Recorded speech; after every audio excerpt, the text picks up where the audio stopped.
Hi there. Do you feel that your IT budget is always changing? You work hard with your controller, you work hard with your CFO, or perhaps you work by yourself and you build this IT roadmap and IT budget. But by the time the actual work is completed, it's a 30%, 40%, and sometimes it's more than 50% you end up investing that what you originally planned for. In this video, I want to share 4 reasons why, as a business leader or business owner, you need to invest time in building this IT roadmap and IT budget and what impact they will have in your business.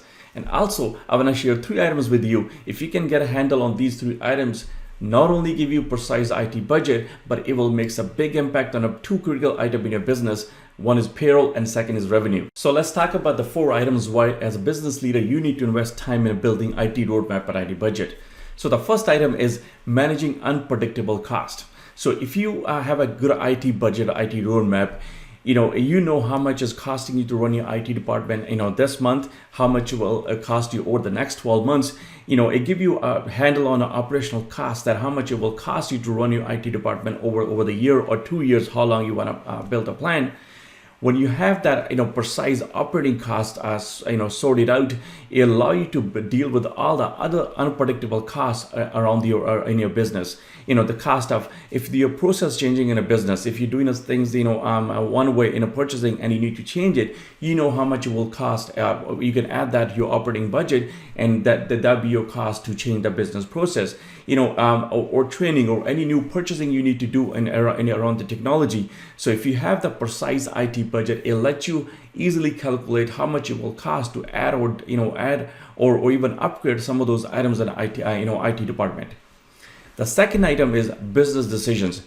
As you know from the current pandemic, is all about pivoting. We pivot our process, we pivot, either you're delivering services or you're building products. The pandemic's been all pivoting, how you new ways of deliver those products or services to your customers. When you have a precise IT budget, if you pivot any business process or if you change any of that item, the way you've been running business, it gives you the cost, easily calculate the cost of how much it will cost if you go in different directions in a business. So when you're making a business decision in another department, it gives you that clarity to make those decisions, because your fixed cost and operating is already calculated and it's precise by 95 or 90%. The third item I want to share is the impact on other departments. When you have an IT budget precisely calculated and is built, how much impact your technology department is making on other departments, and on a people, how much impact is making on a people, is it allowing them to generate more revenue, or is it slowing them down, or any business expenses as well, so it gives you the precise, look on the impact the IT department is making on other department, because you're calculating that in a part of the operating budget. The last item I want to share with you, the way you should be spending time, is scaling your business. Whether you're scaling up or scaling down, if you know the precise operating budget or a budget around your technology department, it allow you to scale up or scale down, because it's going to give you the exact cost if you go make a decision one way or another way. So if you have a precise operating budget, it will allow you easily calculate the cost of scaling up or scaling down your business. So that will allow you to make a better decision around your business. So here's the 3 items I want to share with you. If you can get a handle on these 3 items, not only it will give you precise IT budget, but it will also make a big impact on your top and bottom line in your business. So 3 items. The first items I want to share with you is the impact on a payroll. Very often I see, business leaders are building IT budget, but they seldom include their staff costs into it. So how many IT staff do you have? Tools and technologies doesn't cost you that much in a business, but if you look at that, the cost of your payroll in IT department, that's a much bigger cost than your technology cost. So if you look at how many people you have to support your staff in IT department, and very often if you don't have a full-time IT person, if the IT person have a dual role, they're doing something else in other department and something else, and some work in IT department, you can easily split that. You don't need a precise number, but you can always get an idea that, hey, this person spending 40% time in a purchasing department and a 60% back in IT, and just average the time 60% cost of the payroll. So include IT people, IT staff's payroll into your IT budget. Make sure that's part of it, because that's a much bigger cost than the cost you will invest on the tools and technology. So IT staff payroll needs to be an IT budget. The second item I want to share with you is the impact on business operations from IT staff. So consider how much time people's non-IT staff is spending on with the IT staff on meetings, discussions, and making decisions. So IT people need to make a decision on a daily basis, but other staff also involved in those decisions.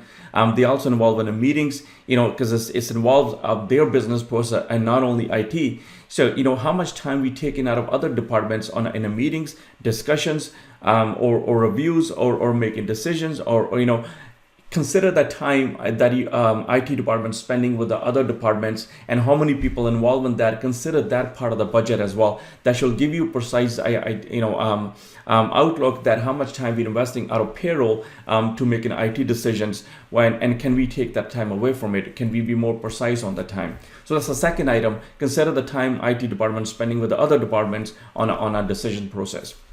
The third item I want to share with you is the training and onboarding. Every time you hire a new staff, how much time we're investing in onboarding and training this new person to bring them up to speed so they can produce the work for you. Very often I've seen that, when a junior staff starts, and we bring a senior staff to train the junior staff. So now maybe it's a week training or it's a 2 weeks training, but during that time, nobody's producing the work for your company. That time lost in a training and onboarding, for a week or 2 weeks, you need to calculate how much time you're investing in that, and could that be done better? So if you're growing a business, if you're training a business process, or if you're training a systems as we go along, upgrading a system, how much time we spending retraining people, and when people leaves, do we maintain the training? Do we keep the training in a business, or does that knowledge that goes with the people? And then we have to document or reproduce that material again. So consider those three items: impact on a payroll, impact on a business operation and other departments from IT staff, and also training and onboarding. If you like this content, hope that this content was helpful. If you like this content, don't forget to like and subscribe to this channel. Stay tuned for future videos. Thank you.